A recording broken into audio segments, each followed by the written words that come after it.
Okay, our next section is C on Windows. We're going to take a look at how to get a C compiler downloaded and installed in the Windows environment. There are several C compilers available for the Windows environment, and you can find those, probably over a dozen of them, by doing a search for Win32 C compiler on your favorite search engine. The one that we're going to use through this course is the Microsoft Visual C++ 2005 Express Edition.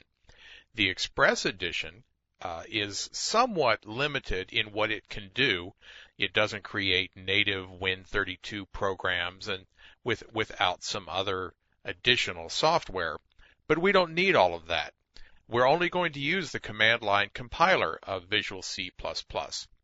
Now, there are a number of great IDEs or integrated development environments available to you, but they really just get in the way. Let me show you what Visual C++'s IDE looks like. There you go. There's a lot going on that little page, and it's all kinds of things that would kind of get in our way in learning C programming. If we look over here at form1.h, there's our actual hello world text buried down inside of there that I put into this tool, into this label on the hello world page. Now that will of course work well and it will function, but we would learn more about how to use the IDE and how to use the Express Edition than we would really learn about C and C programming, which is why we're here. Like I said, there's many good IDEs available. They all look very similar to that, but they're just going to get in our way. Now, here's where you want to go to install C on Windows XP or later.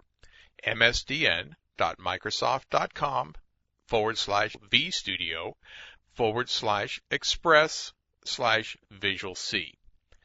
There's a lot of advertising material out there. This is a free product, but Microsoft wants to show you all the wonderful things that it has to offer.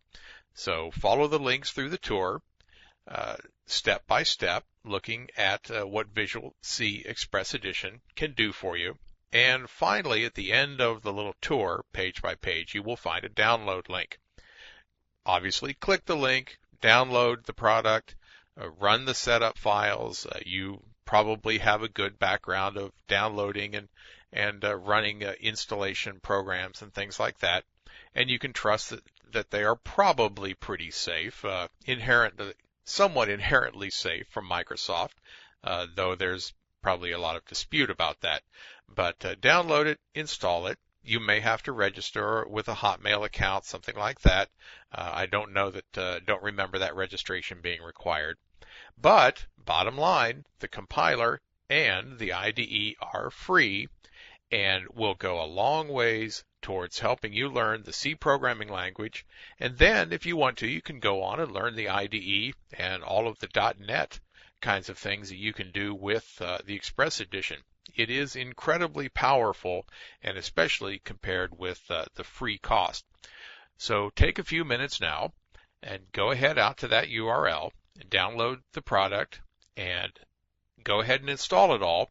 And then when we get back to here, we'll take a look at how to test the Express Edition and make sure that it's running. It won't take very long.